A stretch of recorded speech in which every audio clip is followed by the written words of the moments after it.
अब हम लोग बात करेंगे एक्सरसाइजेज का, यानी कि क्वेश्चन आंसर का, क्योंकि हम लोग अभी जिस अध्याय की बात कर रहे हैं, जो अध्याय मैं आप लोगों को पढ़ा रहा हूँ, वो अध्याय था मुगल शासन के बारे में, मुगल एम्पायर के बारे में। वो अध्याय है मुगल एम्पायर के बारे में, जो आप लोगों को the creation of an empire के चैप्टर के नाम से पढ़ना है। चैप्टर नंबर 4 SST हिस्ट्री का पार्ट है, और इसमें हम लोगों ने अलग अलग कक्षाओं के माध्यम से हर वो चीज़ें देखी है जो आप लोगों को पढ़ना है, जिसमें हम लोगों ने बाबर को देखा है, जिसमें हम लोगों ने शेर शाह सूरी को देखा है, उससे पहले हम लोगों ने हुमायूं को देखा, हुमायूं के बाद हम लोगों ने अकबर को देखा, अकबर के बाद हम लोगों ने बात की जहांगीर की, जहांगीर के साथ हम लोगों ने नूरजहां की भी बात की, नूरजहां के बाद हम लोगों ने अंग्रेजों की, यूरोपियन की, पुर्तगीज की और अलग अलग जो यूरोपियन नेशन है उसकी बात की हम लोगों ने। उसके बाद हम लोगों ने शाहजहां को देखा, शाहजहां के बाद हम लोगों ने दारा शिकोह, शुजा मुराद, औरंगजेब की बात करते हुए औरंगजेब को देखा। औरंगजेब की बात के बाद हम लोगों ने मुगल कोर्ट को देखा, मुगल एडमिनिस्ट्रेशन एंड की ऑफिसेज को देखा, डिवीजन ऑफ द एम्पायर को देखा, मनसबदारी सिस्टम को भी देखा और एग्रीग्रियन रिलेशंस को भी देखा। उसके बाद हम लोगों ने major literary source of the Mughal period की भी बात की, और वर्ल्ड ट्रेजर की बात करते हुए हम लोगों ने अध्याय को तो समाप्त कर दिया है। अब हम लोग उस सेगमेंट में आएंगे जहां पर आप लोगों को अब सारा काम करना है। जो मुझे पढ़ाना था इस अध्याय में वो कंप्लीट हो चुका है।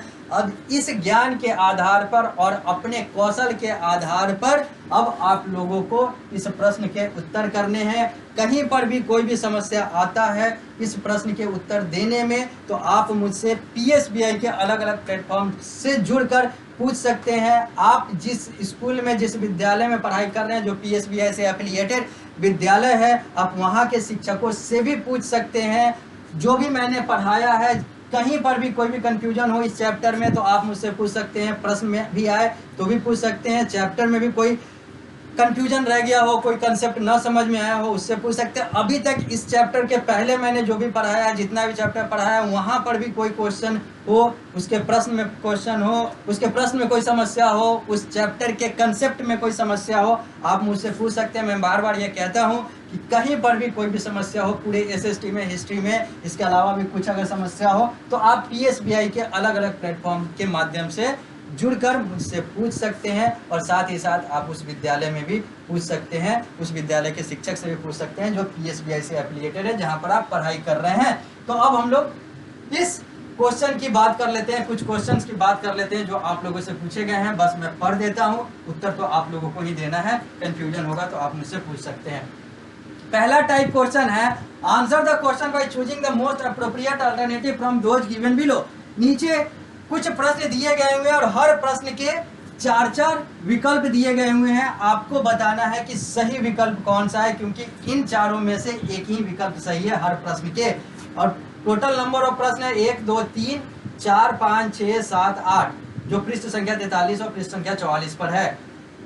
टाइप क्वेश्चन 2 जो है और टाइप क्वेश्चन 3 जो है, ये दोनों एक ही तरह का क्वेश्चन है। बस एक शॉर्ट आंसर टाइप क्वेश्चन है और एक डिटेल आंसर टाइप क्वेश्चन है। जो 2 है वो शॉर्ट आंसर टाइप क्वेश्चन है, जो 3 है वो डिटेल आंसर टाइप क्वेश्चन है। 2 के 5 क्वेश्चन जो है वो आप लोगों को 1 से 2 लाइन, 1 से 2 वाक्य, 1 से 2 सेंटेंस में करना है। जबकि 3 के जो 5 प्रश्न है ये आप लोगों को एक पैराग्राफ यानी कि 5 से 6, 6 से 7 सेंटेंस में, 6 से 7 लाइन में, 6 से 7 वाक्य में करने हैं।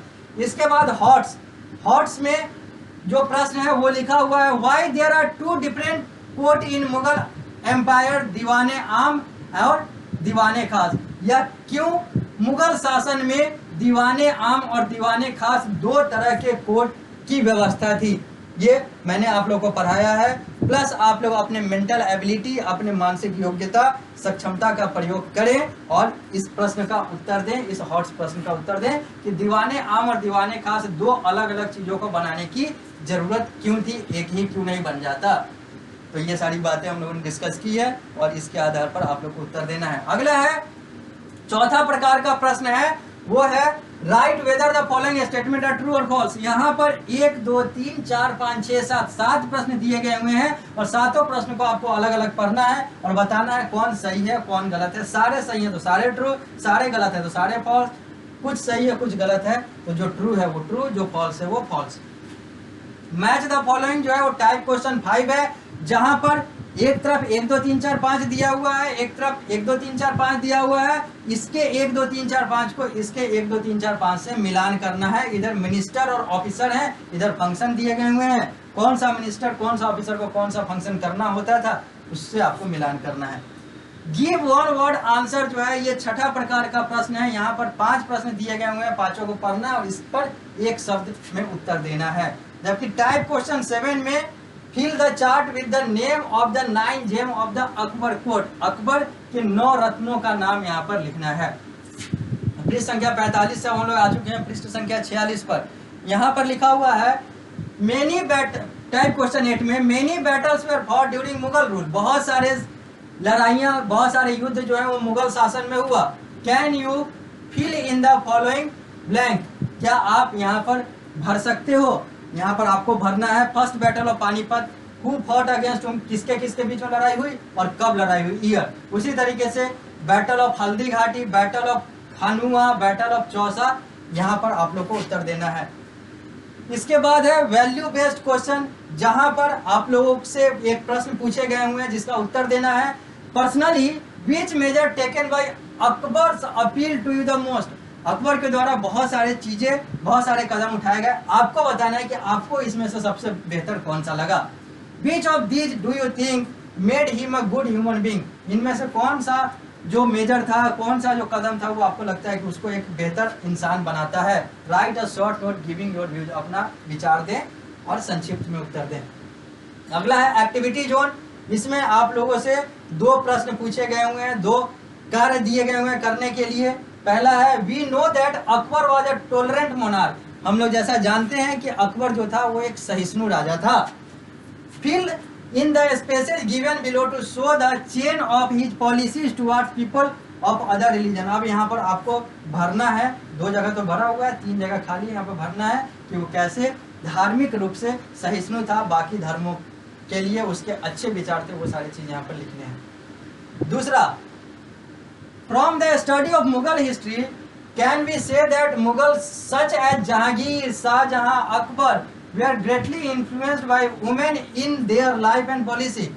जैसा कि हम लोगों ने मुगलों का इतिहास पढ़ा है, जैसा आप लोगों ने समझा, आप लोगों ने पढ़ा, क्या आप यह कह सकते हैं कि जहांगीर, शाहजहां, अकबर ये सब औरतों से या फिर इन सबों के जीवन में औरतों का प्रभाव जो था, महिलाओं का प्रभाव जो था इनके शासन व्यवस्था में और इनके पर्सनालिटी में, इनके व्यक्तित्व में बहुत ज्यादा था।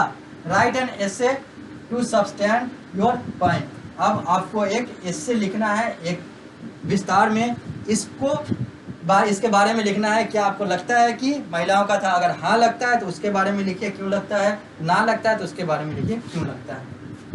पृष्ठ संख्या 40 के बाद अब हम लोग पृष्ठ संख्या 47 पर आए हैं, जहां पर समरी दिया हुआ है, यानी कि जो भी हम लोगों ने पूरा चैप्टर पढ़ा है उसी के बारे में दिया गया हुआ है। बाबर के बारे में, हुमायूं के बारे में, अकबर के बारे में, अकबर के बाद जहांगीर के बारे में, जहांगीर के बाद शाहजहां के बारे में, शाहजहां के बाद औरंगजेब के बारे में और एडमिनिस्ट्रेशन के बारे में। ये सारी वो बातें कही गई है जो हम लोगों ने एक एक करके देख लिया है। इसके बाद जब हम पृष्ठ संख्या 47 से 48 पर आते हैं तो हम लोग एक नए अध्याय को देखते हैं। अध्याय संख्या 5, social change, mobile and settled community, यानी कि अब हम लोग आ चुके हैं नए अध्याय में, यानी कि यह अध्याय जो है हम लोग का समाप्त हो चुका है। The creation of an empire जो है वो समाप्त हो चुका है। अब हम लोग जब अगली कक्षा में मिलेंगे तो हम लोग एक नए अध्याय संख्या 5 के साथ मिलेंगे। तो अब हम लोग इस कक्षा को देते हैं यहीं पर विराम और मिलते हैं अगली कक्षा में।